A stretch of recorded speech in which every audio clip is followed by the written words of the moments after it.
मी प्रशांत दत्तात्रय कुलकर्णी, उपशिक्षक, नवविद्या प्रसारक मंडळाचे, महर्षी गज चितांबर विद्या मंदिर, अहमदनगर.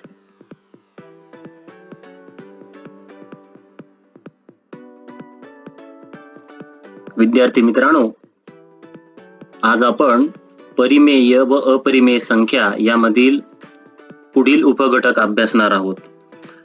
मागील तासाला आपण विभाग पहिला प्रकरण 1 मधील परिमेय व अपरिमेय संख्या या प्रकरणामधील नैसर्गिक संख्या, पूर्ण संख्या, पूर्णांक संख्या, परिमेय संख्या व परिमेय संख्या संख्या रेषेवर कशा दाखवायच्या याचा आपण अभ्यास केला.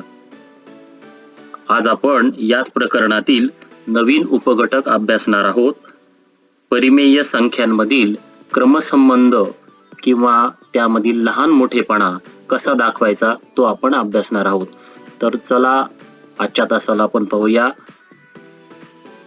परिमेय संख्या ज्या असतात त्यामधील लहान मोठेपणा म्हणजे कोणती परिमेय संख्या लहान आहे, कोणती परिमेय संख्या मोठी आहे यांचा आपण अभ्यास करणार आहोत. आता या संख्या रेषेकडे सर्व विद्यार्थ्यांनी निरीक्षण करा.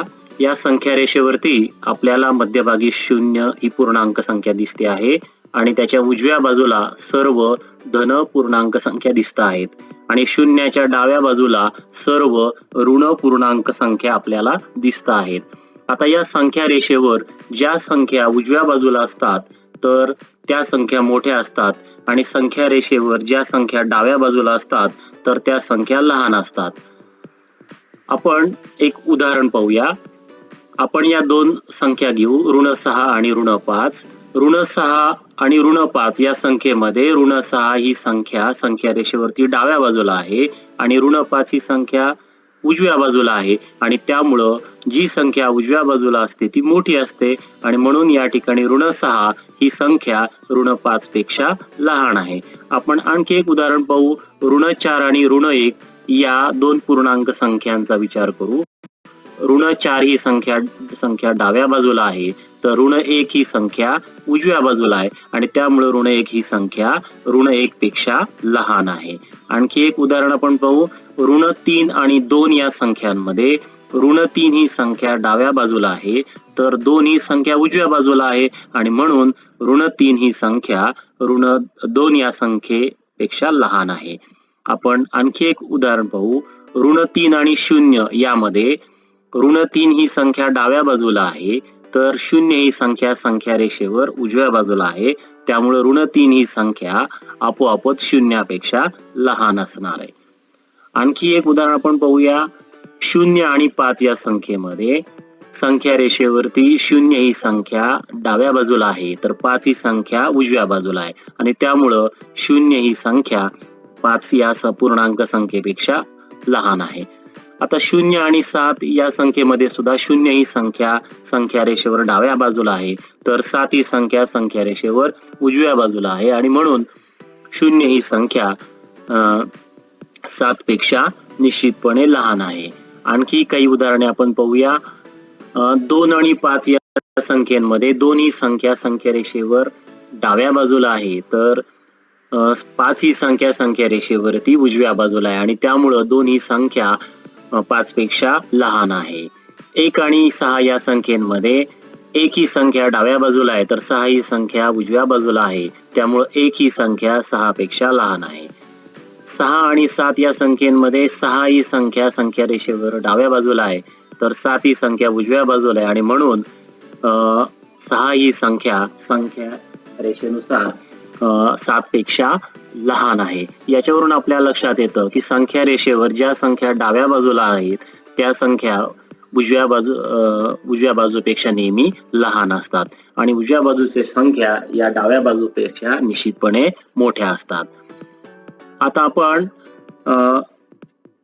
परिमेय संख्यांचा अंश आणि छेद यांना जर आपण एकाच शून्येतर संख्येने गुणले तर त्या संख्येमध्ये काहीही बदल होत नाही. ती संख्या तीच राहते, त्याची किंमतही बदलत नाही. उदाहरणार्थ a/b या परिमेय संख्येच्या अंशाला आणि छेदाला आपण कोणत्याही एका शून्येतर संख्येने गुणलं म्हणजे या ठिकाणी आपण k नी गुणलेला आहे, a गुणिले k छेद बी गुणिले के. तर या परिमेय संख्यांचा अर्थ बदलत नाही, या परिमेय संख्येची किंमत बदलत नाही. आपण एक उदाहरणादाखल आणखी एक उदाहरण घेऊया की 5/3 ही परिमेय संख्या आहे. याच्यामध्ये अंशस्थानी 5 आहे आणि छेदस्थानी 3 आहे. जर आपण याच्या अंश आणि छेदाला समान शून्येतर संख्येनं गुणलं तर त्याचा अर्थ बदलणार नाही, त्याची किंमत बदलणार नाही. 5 ला आपण 7 या संख्येने गुणलेले आहे आणि 3 या संख्येला म्हणजे छेदाला 7 ने गुणलेला आहे. गुणल्यानंतर येणारा जो गुणाकार आहे 35/21 हा या मूळ परिमेय संख्येशी समान आहे. म्हणजेच 5/3 बरोबर 35/21. आता आणखी एक उदाहरण आपण पाहूया. 4/7 या उदाहरणात 4 अंशस्थानी आहे आणि छेदस्थानी 7 ही संख्या आहे. आपण अंशाला आणि छेदाला 4 ला 2 ने आणि 7 ला 2 या समान संख्येने गुणले असता येणारी जी परिमेय संख्या आहे 8/14 ही मूळ संख्येशी समान आहे. म्हणजे 4/7 आणि 8/14 या दोन्ही संख्या, या दोन्ही परिमेय संख्या आता समान आहेत. आता आपण उदाहरण पाहूया. उदाहरण क्रमांक 1. 5/4 व 2/3 यांच्यामधील आपण लहान मोठेपणा अभ्यासणार आहोत. लहान चिन्ह आहे, बरोबर चिन्ह आणि मोठा यापैकी आपल्याला योग्य चिन्हाचा यामध्ये लहान मोठेपणा दाखवण्यासाठी आपण त्याचा उपयोग करणार आहोत. आता आपण 5/4 आणि 2/3 यांच्या छेदामध्ये 4 आणि 3 या दोन छेदामध्ये संख्या आहेत. 4 आणि 3 चा लसावी 12 होतो आणि म्हणून आपण या परिमेय संख्यांचा प्रत्येकाचा छेद आपण 12 करणार आहोत.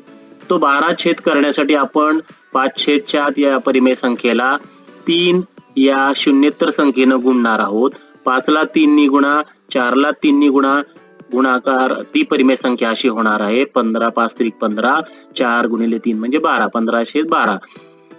आता पुढची परिमेय संख्या 2/3 आहे, तिचा पण छेद आपण 12 करणार आहोत. त्यासाठी आपण अंशाला 4 ने आणि छेदाला 4 ने गुणणार आहोत आणि गुणल्यानंतर ती परिमेय संख्या 8/12 होणार आहे.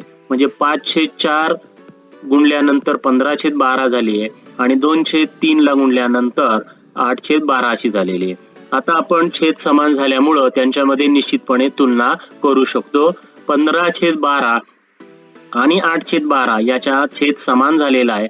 ज्याचा अंश मोठा ती संख्या आता मोठी होऊ शकते, म्हणून 15/12 ही परिमेय संख्या 8/12 पेक्षा मोठी झाली आहे आणि यावरूनच आपल्याला 5/4 ही मूळ परिमेय संख्या 2/3 या मूळ परिमेय संख्येपेक्षा निश्चितपणे मोठी आहे असं आपल्याला म्हणता येईल. आता आपण पुढच्या उदाहरणाकडे जाऊया. ऋण 7/9 व 4/5 या परिमेय संख्यांची आपल्याला तुलना करायची आहे. तुलना करताना एक सगळ्यात महत्वाची गोष्ट म्हणजे ऋण संख्या, आपण संख्या रेषेवर पाहिलं ऋण संख्या या डावीकडे असतात आणि धन संख्या या उजव्या बाजूला असतात. त्यामुळे ऋण संख्या नेहमी धन संख्येपेक्षा लहान असतात. त्यावरून ऋण 7/9 ही परिमेय संख्या ऋण परिमेय संख्या असल्यामुळं ती 4/5 या धन परिमेय संख्येपेक्षा लहान असणार आहे. आता आपण पुढील उदाहरण पाहू. ऋण 7/3 आणि ऋण 5/2 यांची आपण तुलना करणार आहोत. ऋण 7/3 आणि ऋण 5/3 यांची तुलना करण्याकरता आपण प्रथमतः त्याचं ऋण चिन्ह विचारात न घेता 7/3 आणि 5/2 यांची प्रथम तुलना करू.